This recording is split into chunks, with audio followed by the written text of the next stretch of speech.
ఒకటేమో లారీల బ్యాటరీలను కొట్టేసే ముఠ, మరొకటి ఆటోలను కొట్టుకెళ్లే ముఠ. చోరీలు చేయడం, పోలీసులకు చిక్కకుండా తప్పించుకుని తిరగడం. రోజు రోజుకు వారి ఆగడాలు మితిమీరాయి. మరి పోలీసులు ఏం చేశారో తెలుసుకోవాలంటే ఈ స్టోరీ చూడండి.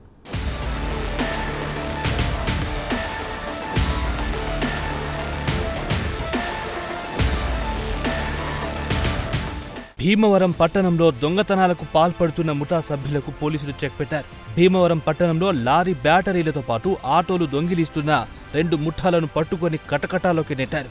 పశ్చిమ గోదావరి జిల్లా భీమవరం పట్టణంతో పాటు చుట్టుపక్కల ప్రాంతాల్లో ఆటోలు బ్యాటరీల దొంగతనాలు చేస్తున్న దొంగలను పోలీసులు అరెస్ట్ చేశారు. భీమవరం పట్టణంలో లారీ బ్యాటరీలను చోరీ చేసిన తీగల నరేందర్ భవానీ, పైల రాకేష్, యలగడ కోదండ శివసాయి వెంకట సత్యనారాయణలను అదుపులో తీసుకుని వారి నుంచి 6 లక్షల రూపాయల విలువైన 65 బ్యాటరీలను స్వాధీనం చేసుకున్నారు పోలీసులు. భీమవరం 2 టౌన్ పరిధిలో ఆటోలను దొంగిలించిన కేసులో పరస నాగరాజు, పొలిశెట్టి గణేష్లను పోలీసులు అరెస్ట్ చేశారు.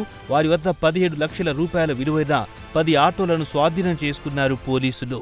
మోటార్ సైకిల్లో 6 బ్యాటరీలతో ముద్దాయిల్ని అరెస్ట్ చేయడం జరిగింది. ఈ అరెస్టు మన ఫుడ్ కార్పొరేషన్ గోడౌన్ దగ్గర ఉన్న అండర్ ఫ్లైఓవర్ బ్రిడ్జ్ డౌన్లో అరెస్ట్ చేయడం, రాత్రి 8 గంటలకు అరెస్ట్ చేయడం జరిగింది. వారు ఇచ్చిన కన్ఫెషన్ మేరకు, ఒప్పుదల స్టేట్మెంట్ మేరకు Bhimavaram 1 town police station, Bhimavaram 2 town police station, కాళ్ళ పోలీస్ స్టేషను, ఉండి police station, Akividu police station మరియు వీరవాసం పోలీస్ స్టేషను, పాలకోడూరు పోలీస్ స్టేషన్లో 14 కేసులు నమోదు చేయడం జరిగింది. వారి వద్ద మొత్తం టోటల్గా 14 కేసుల్లో మొత్తం బ్యాటరీస్ 65 బ్యాటరీస్ టోటల్గా 6 lakhs వర్తగలిగి రికవర్ చేయడం జరిగింది. ఈ కేసులో ముద్దాయిల పేర్లు తీగల నరేంద్ర 22 సంవత్సరాలు, అదేవిధంగా పైల రాకేష్ 19 సంవత్సరాలు, యాలగడ్డ కోదండు ఈయనకి 18 years ఉంది. ఈ ముద్దాయిల పైన పాత కేసులు ఏమీ నమోదు చేయబడలేదు. ముద్దాయి ముగ్గురు కూడా వ్యసనాలకి బానిసై, అదేవిధంగా జల్సాలకి బానిసై ఈ నేరాలు చేయడం జరిగింది.